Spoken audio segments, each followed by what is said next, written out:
নিত্য প্রয়োজনীয় দ্রব্যাদির দাম বাড়লে তা মধ্যবিত্তের কাছে খুবই সমস্যার কারণ হয়ে দাঁড়ায়। হঠাৎ করে নিত্য প্রয়োজনীয় পণ্য যেমন চাল, চিনি, পেঁয়াজ ইত্যাদির দাম বাড়ায় বিপাকে পড়েছেন সাধারণ মানুষ।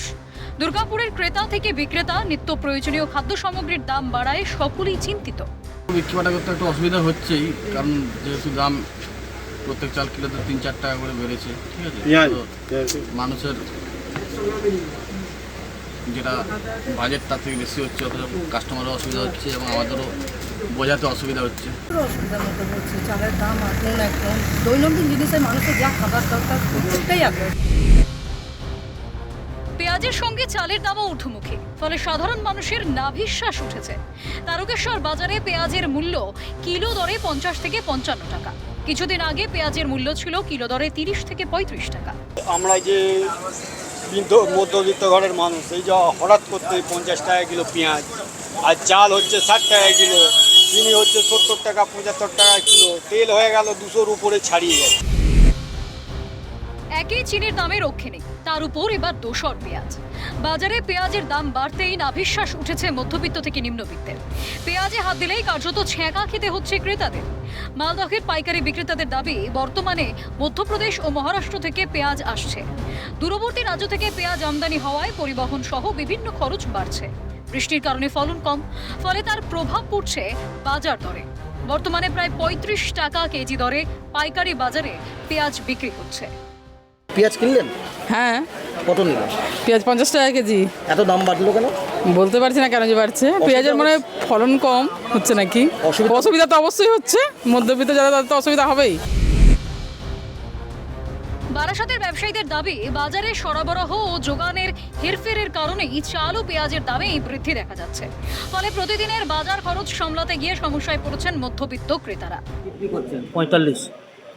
লোকাল পেঁয়াজ, মানে এই এক সপ্তাহে কত দাম বৃদ্ধি হয়েছে পেঁয়াজের? 40 টাকা বেচছিলাম, বেড়েছে 45 টাকা হয়েছে। আর যদি এটা নাসিকের পেঁয়াজ বিক্রি করেন?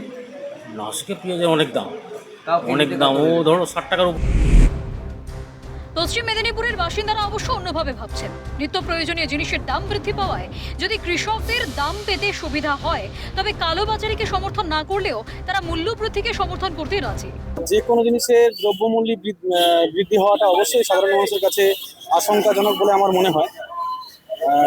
তবে দ্রব্যমূল্য বৃদ্ধির পিছনে যদি কারণ নির্দিষ্ট থাকে, তাহলে আমার মনে হয় দ্রব্যমূল্য বৃদ্ধি করা যেতে পারে। কারণ যেটা শুনেছি, চাষিরা দাম পাচ্ছে না, চাষের ক্ষতি হচ্ছে। বর্ষাকালে চাষিদের একটু ক্ষতি হয়েছে।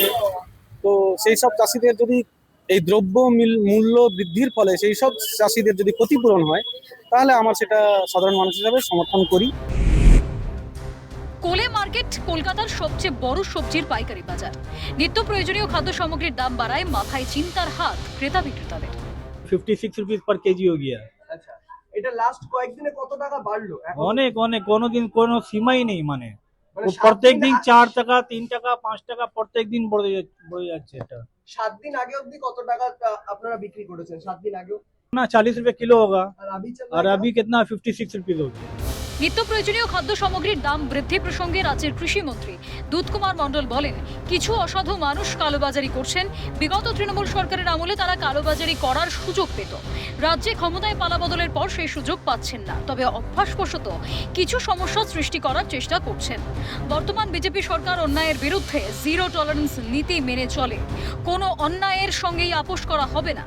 বাজারে কিছু ব্যবসায়ীরা একটা কৃত্রিম চাহিদা তৈরি করে এবং কালোবাজারি আনার সৃষ্টি করে অধিক লাভের জন্য করে। সরকার সেটা ব্যাপারে ব্যবস্থা নেবে। আপনারা দেখেছেন, এর আগে পাটের মূল্য কমিয়েছিল। আমি যখন করিমপুরে যাই, পাটের চাষিরা আমাদের কাছে আবেদন জানিয়েছিলেন। পরবর্তীকালে আমাদের সঠিক পদক্ষেপে জানাব, চাষিরা, পাট চাষিরা এখন সঠিক মূল্য পাচ্ছেন। যে জায়গা দুটো বলছেন পেঁয়াজ, চিনি, চাল যাই হোক না কেন, সেটাও কি কালোবাজারি যারা চিরকাল করে এসছেন, এখন সরকারের অনমনীয় পদক্ষেপের জন্য যখন করতে বাধা পাচ্ছেন, তখন তাদের ওই লাভ আগেকার পূর্বতন সরকারের আমলে যেভাবে কালোবাজারি করে লাভটা তুলেছেন, নিজেদের পকেটে ভরেছেন, সেইটা বন্ধ হওয়ার কারণে তারা আবার নতুন করে একটা কিছু করার চেষ্টা করছে। অভ্যাসবশত সেটাও বন্ধ করব। সরকার তার জন্য কঠোর জিরো টলারেন্স। কালোবাজারির জেরে নিত্য প্রয়োজনীয় জিনিসের দাম বৃদ্ধি হওয়ার বিরুদ্ধে পদক্ষেপ গ্রহণের আশ্বাস রাজ্য সরকারের। মূল্যবৃদ্ধির জেরে চিন্তিত হলেও আশ্বস্ত রাজ্যের মানুষ। ক্যালকাটা নিউজ।